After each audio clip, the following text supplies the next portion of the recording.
اعوذ باللہ السمیع العلیم من الشیطان الرجیم من ہمزہ ونفخہ ونفثہ انا اوحینا الیک کما اوحینا الی نوح والنبیین من بعدہ واوحینا الی ابراہیم واسماعیل واسحاق ویعقوب والاسباط وعیسی وایوب ویونس وہارون وسلیمان وآتینا داود زبورا۔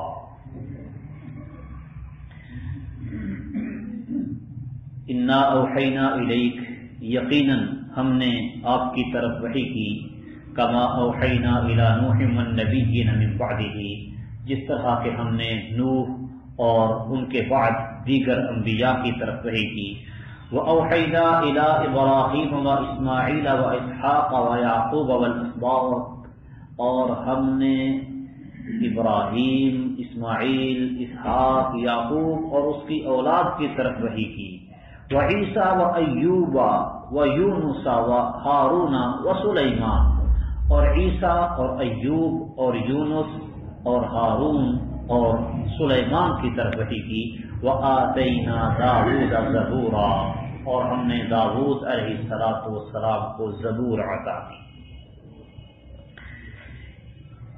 یہاں سے اللہ سبحانہ و تعالی نے یہودیوں کے اعتراض اور ان کے مطالبے کا اصل جواب دیا ہے۔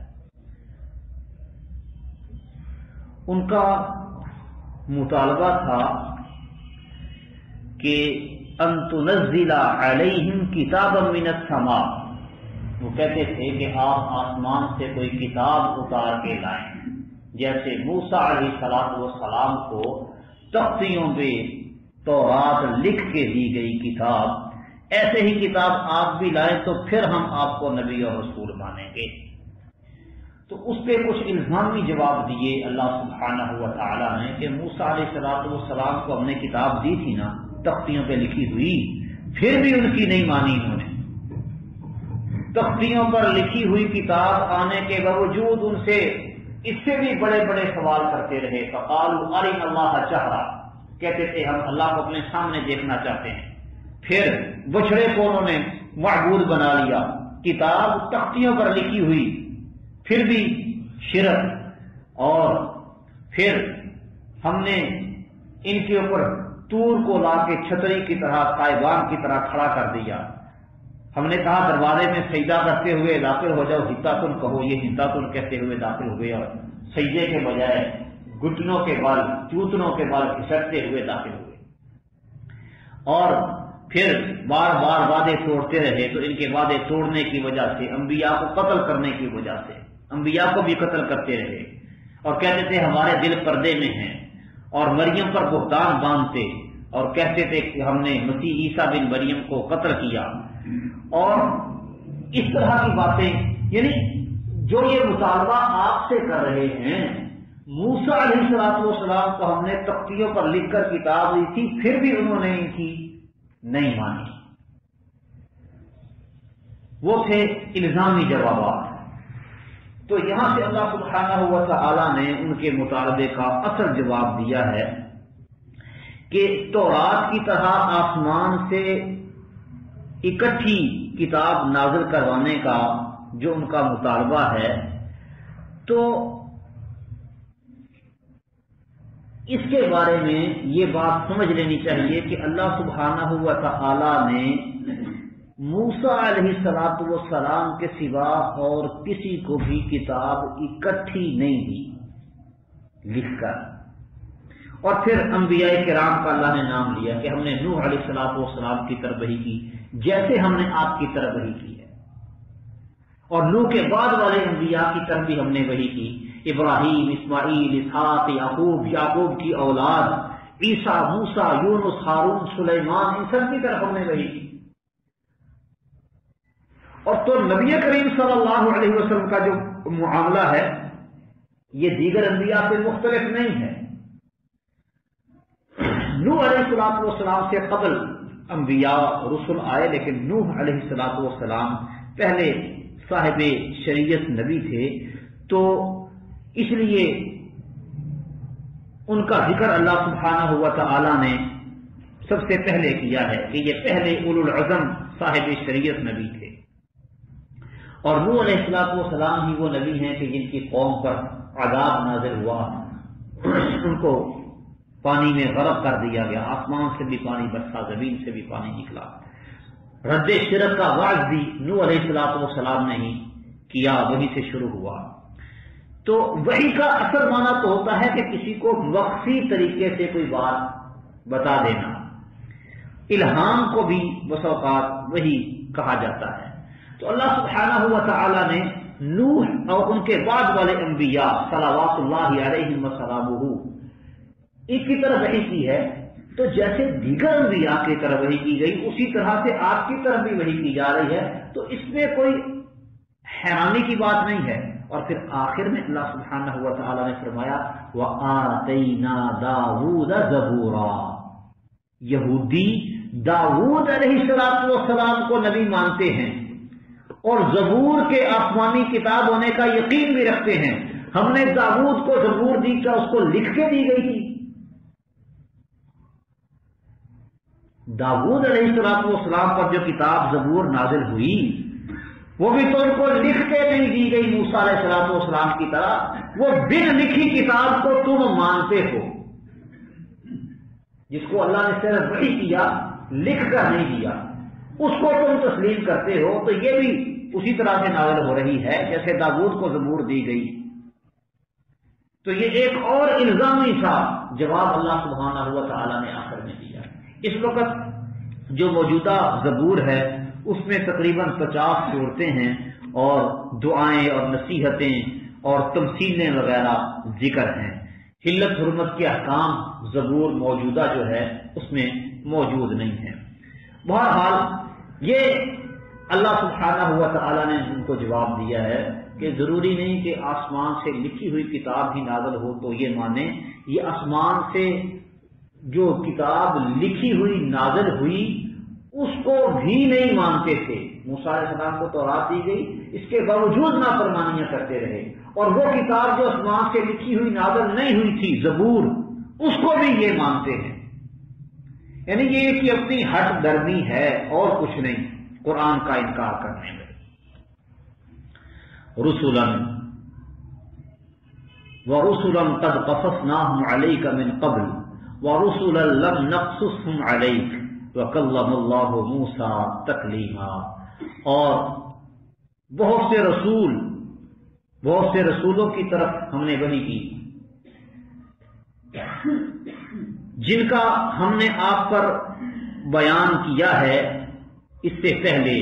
وَرُسُلًا لَمْ نَقْصُصْهُمْ عَلَيْكَ، اور بہت سے ایسے رسولوں کی طرف بھی وحی کی جنہیں ہم نے آپ کو بیان نہیں کیا، جن کے بارے میں آپ کو ہم نے خبر نہیں دی۔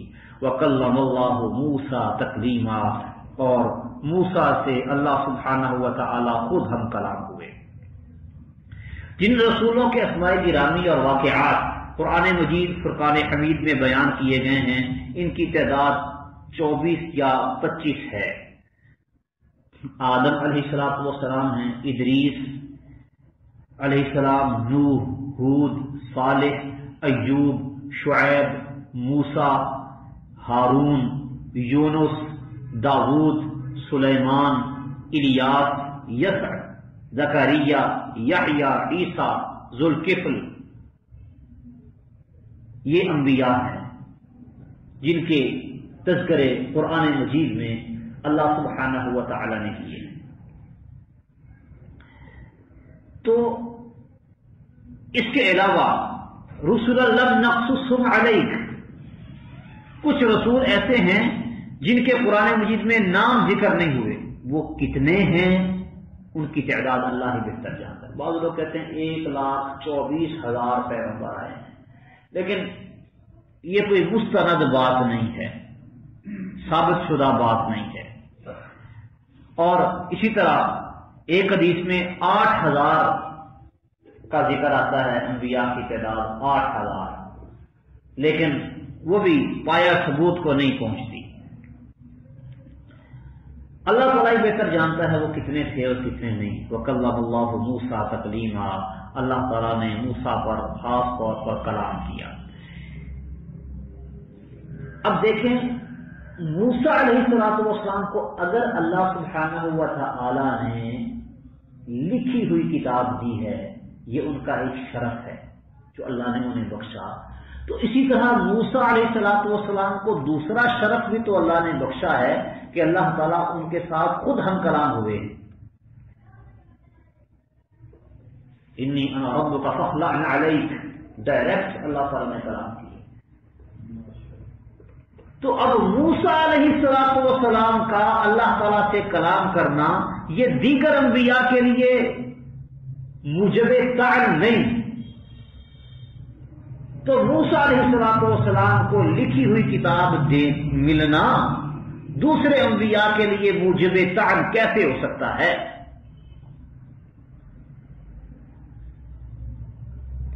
یعنی ہر نبی کو اللہ سبحانہ و تعالیٰ نے کوئی نہ کوئی خاصہ دیا ہے، تو اس کا یہ معنی نہیں کہ جو اس نبی کو ملا آئندہ آنے والے نبی کو بھی وہ ملے گا تو مانیں گے، ورنہ نہیں۔ اب داؤد علیہ السلام کو مانتے ہو، انہیں زبور دی گئی، ابراہیم علیہ السلام کو مانتے ہو، یعقوب کو مانتے ہو، اسحاق کو مانتے ہو، کہتے ہو یہ ہمارے انبیاء ہیں، کیا ان کو کتابیں ملی ہیں لکھی ہوئی؟ یہ ان کے ساتھ اللہ تعالیٰ نے کلام کی ہے ایسے؟ یہ تو موسیٰ علیہ السلام کو اللہ نے یہ دو چیزیں اضافی دی، تو اس سے ان کا شرف یہ تو معلوم ہوتا ہے، لیکن اس کی وجہ سے دوسرے انبیاء کو نقد و طعن یہ بالکل جائز نہیں ہے۔ ایسے ہی موسیٰ علیہ السلام کو لکھی ہوئی کتاب دی گئی ہے، تو اب ان کی وجہ سے دیگر انبیاء جن کو لکھی ہوئی کتاب نہیں دی گئی ان پر نقد و طعن نہیں کیا جا سکتا۔ پھر کلم اللہ موسیٰ تکلیما، اس سے سمجھ آتی ہے اللہ سبحانہ و تعالی کلام بھی کرتے ہیں، اللہ کا کلام کرنا ثابت ہوتا ہے۔ کچھ لوگ یونانی فلسفے سے متاثر ہو کر اللہ تعالیٰ کی کلام کا انکار کرتے ہیں اور کہتے ہیں اللہ تعالیٰ کلام نہیں کرتا۔ لم یتخذ اللہ ابراہیم خلیلا ولم یکلم موسیٰ تکلیما، اللہ تعالیٰ نے نہ تو ابراہیم کو خلیل بنایا ہے اور نہ ہی موسیٰ سے کلام کیا۔ یہ فلسفے سے متاثر لوگوں کا یہ عقیدہ اور نظریہ تھا۔ تو بہرحال قرآن مجید میں تو یہ واضح آیات ہیں، اللہ تعالیٰ کہہ رہے ہیں کہ اللہ تعالیٰ نے موسیٰ علیہ السلام سے کلام کی، اللہ تعالیٰ کے کلام کا ذکر صاف الفاظ میں موجود ہے۔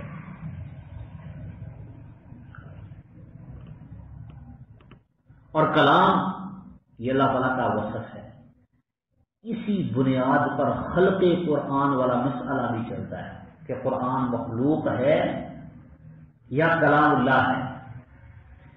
اللہ کی کلام مانے تو یہ اللہ تعالیٰ کا وصف ہے، صفت، اور اللہ کی صفت مخلوق نہیں ہوتی۔ اور اگر اس کو کلام نہ مانے مخلوق مان لیں تو نتیجہ کیا نکلتا ہے؟ ہر مخلوق کو فنا ہے، مخلوقات جتنی بھی ہیں سب فانی ہیں، تو پھر قرآن کا بھی فانی ہونا ثابت ہو جاتا ہے۔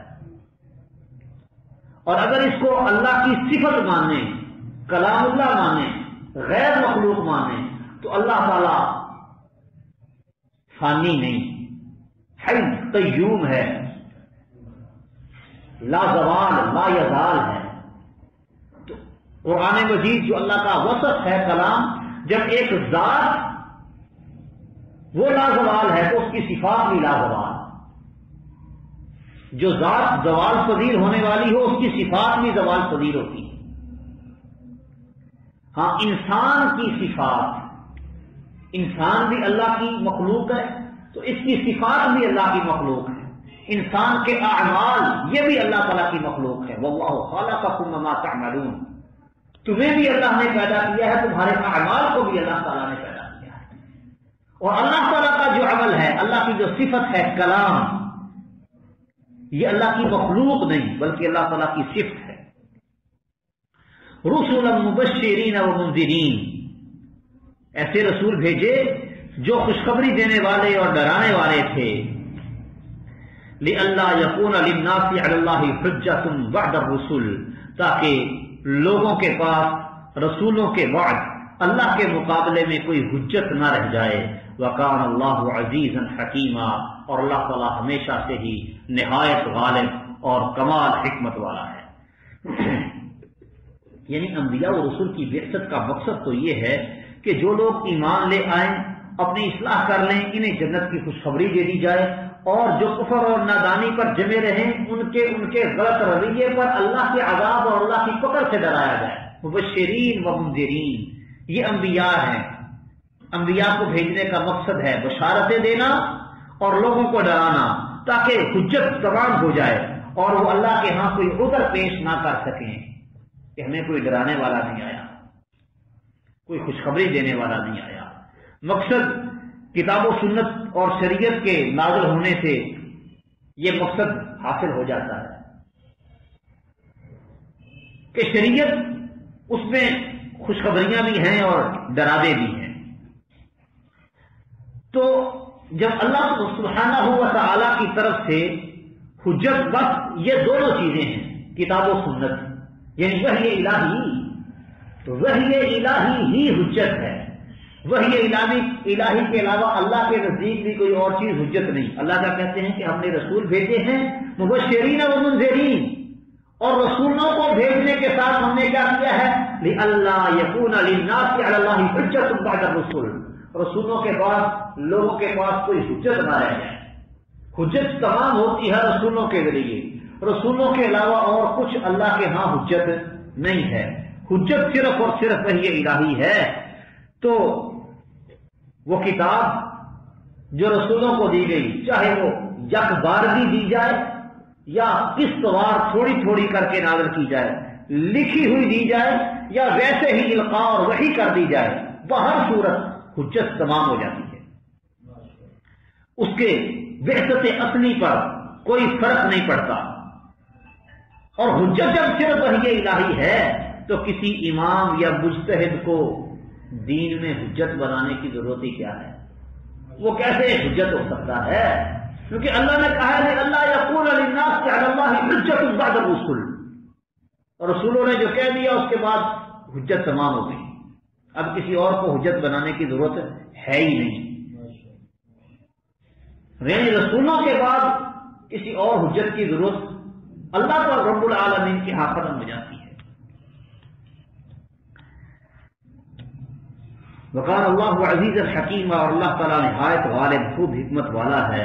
لیکن اللہ یشہد بما انزل الیک، لیکن اللہ تعالیٰ شہادت دیتا ہے اس کے بارے میں جو اس نے آپ کی طرف نازل کیا ہے، انزلہ بعلمہ، کہ اس نے اپنے علم سے نازل کیا ہے، والملائکۃ یشہدون، اور فرشتے بھی گواہی دیتے ہیں، وکفی باللہ شہیدا، حالانکہ اکیلا اللہ ہی گواہ کے طور پر کافی ہے، اکیلے اللہ کی گواہی ہی کافی ہے۔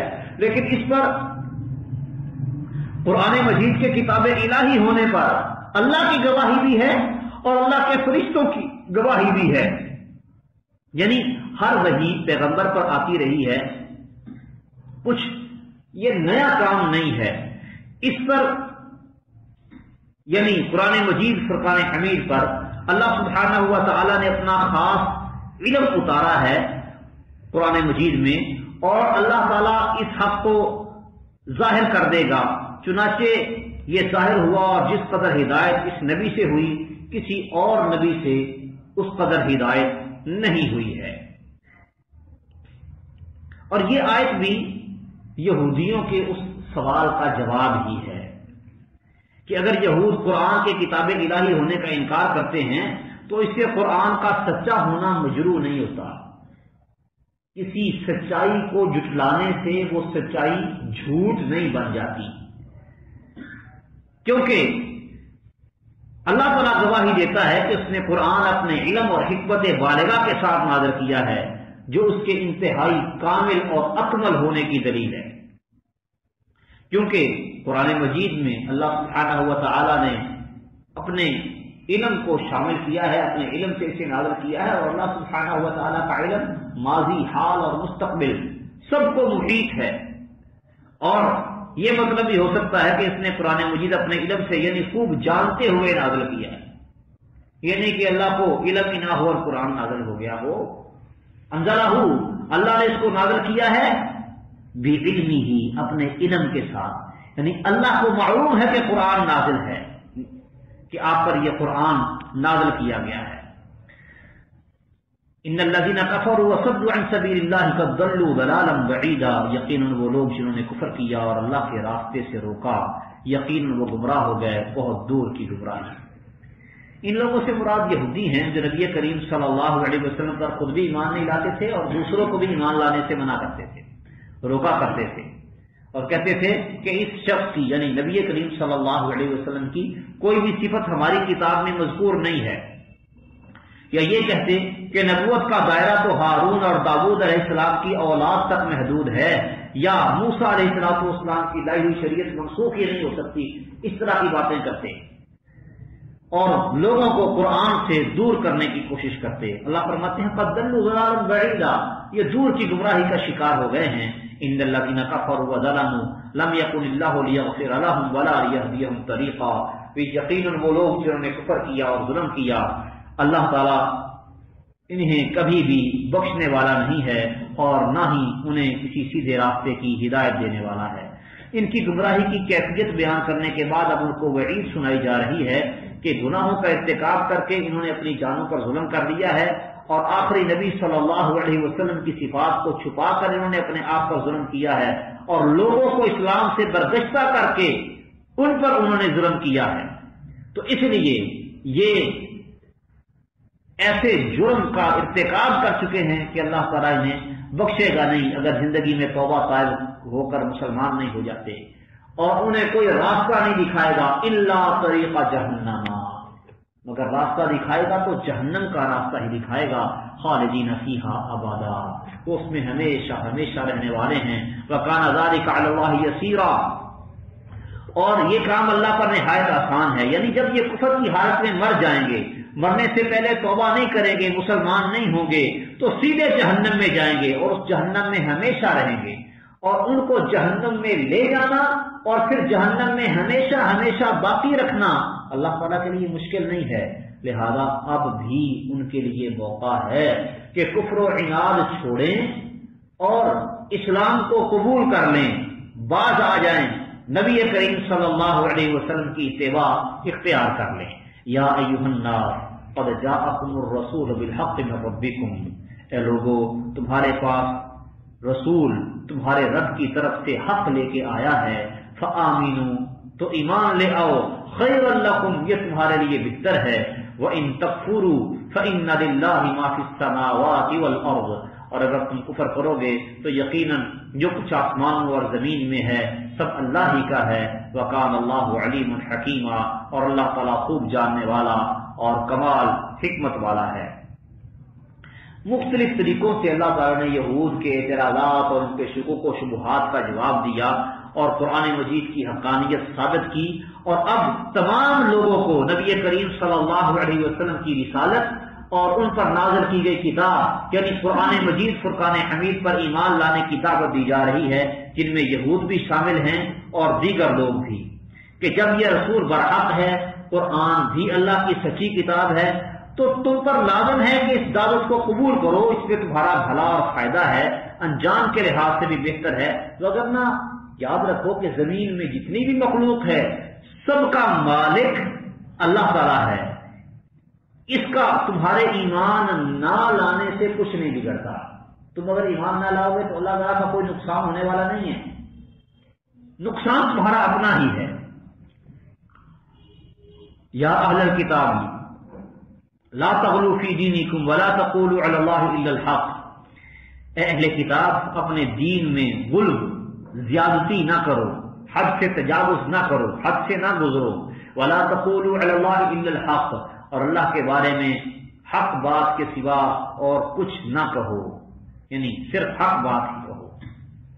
انما المسیح عیسی بن مریم رسول اللہ وکلمتہ، مسیح عیسیٰ بن مریم تو اللہ کے رسول ہیں اور اس کا کلمہ ہیں، القاہا الی مریم، جو انہوں نے مریم کی طرف بھیجا، وروح منہ، اور اس کی طرف سے ایک روح ہیں، فآمنوا باللہ ورسولہ، سو اللہ پر اور اس کے رسولوں پر ایمان لاؤ، ولا تقولوا ثلاثا، اور یہ نہ کہو کہ تین ہیں، الہ وہ تین قرار دیتے تھے نا، یہ نہ کہو کہ تین ہیں، انتہو باز آ جاؤ، رک جاؤ، خیر لکم تمہارے لیے بہتر ہوگا، انما اللہ الہ واحد، یقیناً اللہ اکیلا ہی الہ ہے، صرف ایک ہی معبود برحق ہے، سبحانہ ان یکون لہ ولد، وہ اس سے پاک ہے کہ اس کی کوئی اولاد ہو، لہو ما فی السماوات و ما فی الارض، زمین و آسمان میں جو کچھ بھی ہے سب اسی کا ہے، وکفی باللہ وکیلا، اور اللہ تعالیٰ کافی ہے کارساز۔ یہود کے شبہات کا جواب دینے کے بعد یہاں سے اللہ سبحانہ و تعالی نے عیسائیوں کے شبہات کا جواب دینے کا آغاز کیا ہے۔ تو یہ کتاب جہاں نصارہ کے شبہات کا جواب دینے کے لیے ہے، وہاں ساتھ ساتھ یہ یہود کو بھی کتاب ہے کہ غلب اور راہ اعتدال کو چھوڑ کر افراط اور تفریط یعنی کمی اور اضافہ کرنا، یہ کام نصارہ میں بھی پایا جاتا تھا اور یہود کے اندر بھی پایا جاتا تھا۔ نصارہ نے مسیح عیسیٰ بن مریم کو اللہ کا بیٹا قرار دیا تھا، اور یہودیوں نے عزیر علیہ السلام کو اللہ کا بیٹا قرار دیا ہوا تھا۔ تو یہ غلب دونوں کے اندر پایا جاتا تھا، نصارہ میں بھی اور یہود میں بھی۔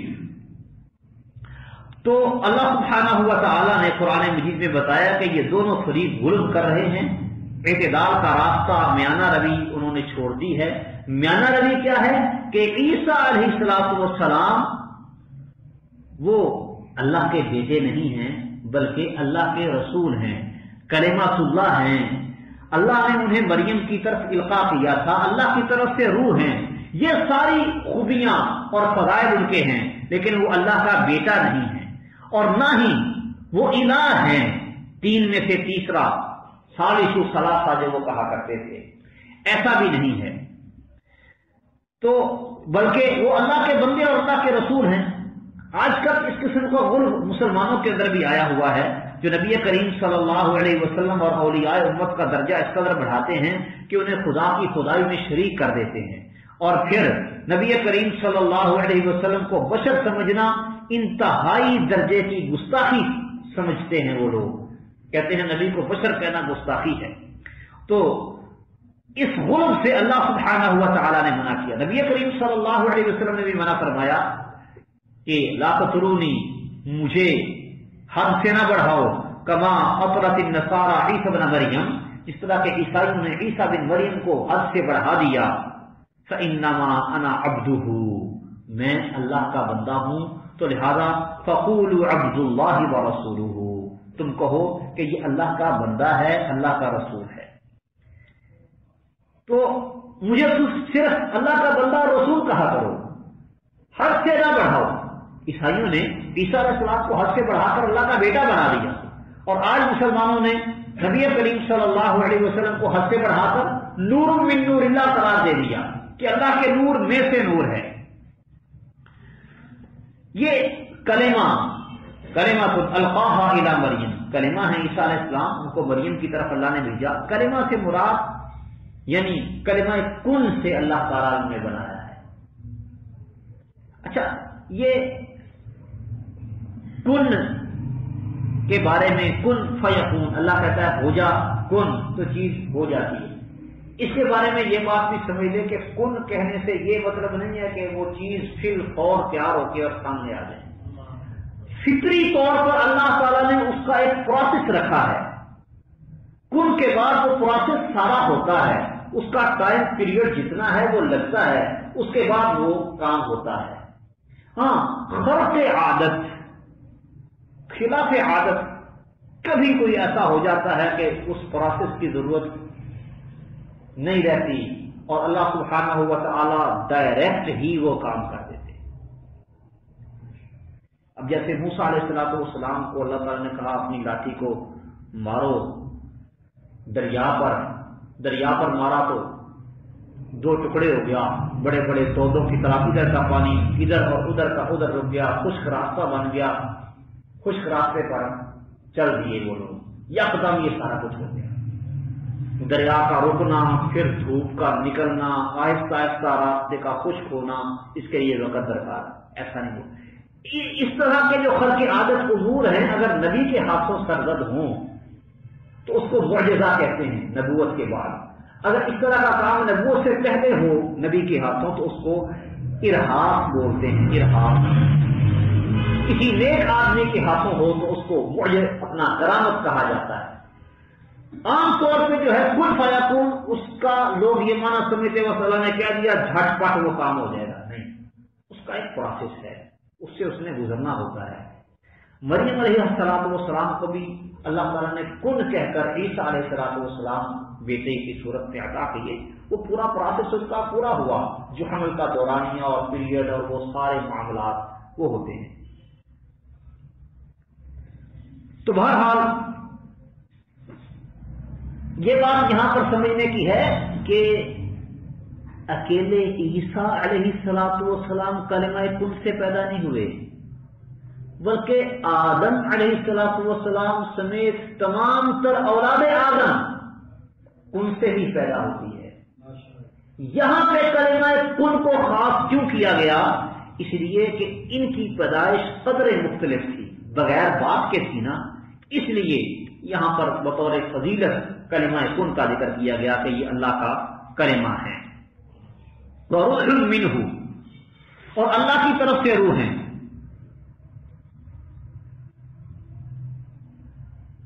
یہ اللہ کی طرف سے روح، اللہ کی روح نہیں. یہ فرق سمجھنے کا ہے.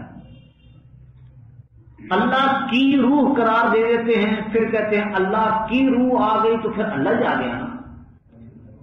یہ طریقہ کار ہے عیسیٰ علیہ السلام کو الہی درجہ دینے کا.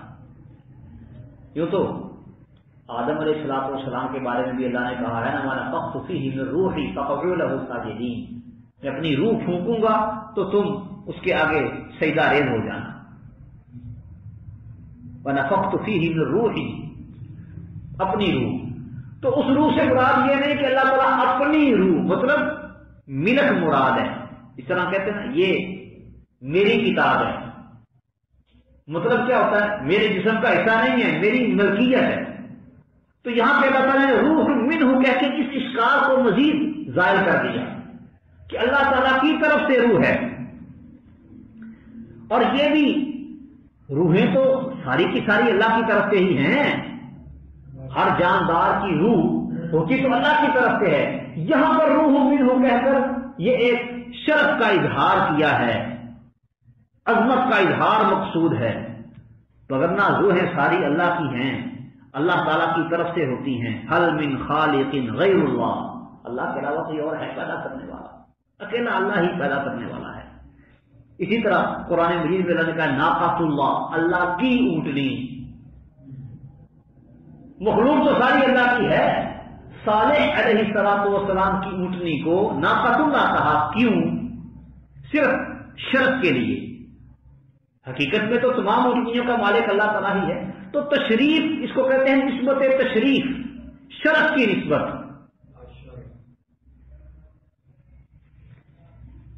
فآمنوا باللہ ورسولہ، لہذا اللہ پر اور اس کے رسولوں پر ایمان لے آؤ. یعنی عیسیٰ علیہ السلام بھی اللہ کے رسول ہیں، تم دوسرے پیغمبروں کی طرح ان کو بھی اللہ کا رسول مانو. انہیں الوہیت کا مقام اور الوہیت کا مرتبہ نہ دو. لا تقولوا ثلاثہ، یہ نہ کہو کہ تین ہیں. وہ کہتے تھے کہ اقانیم ثلاثہ، اقانیم ثلاثہ، ہمارے معبود تین ہیں، تین اقانیم ہیں. نصرانیوں کے اقوال اس بارے میں بہت سے ہی مختلف ہیں.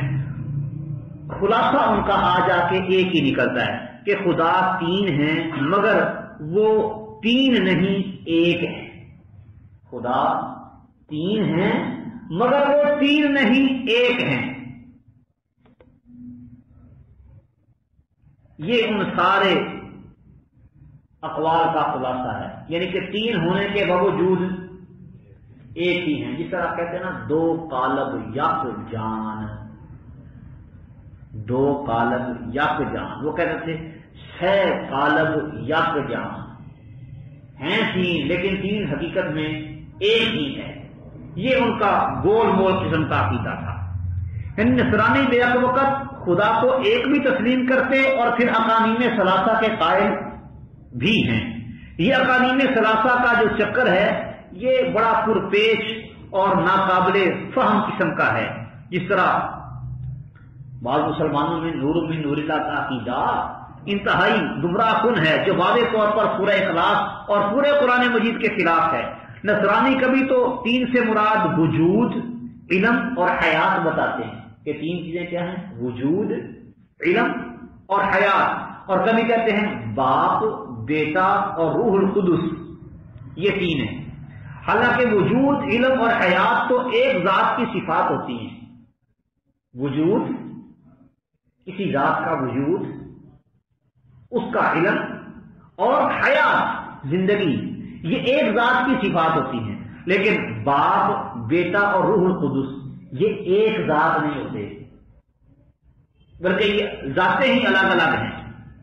پھر کبھی کہتے ہیں کہ باپ سے وجود، روح سے حیات اور بیٹے سے مراد عیسیٰ علیہ السلام ہیں. اور کبھی کہتے ہیں اقانیم ثلاثہ سے مراد مریم، عیسیٰ علیہ السلام اور اللہ تعالی ہے.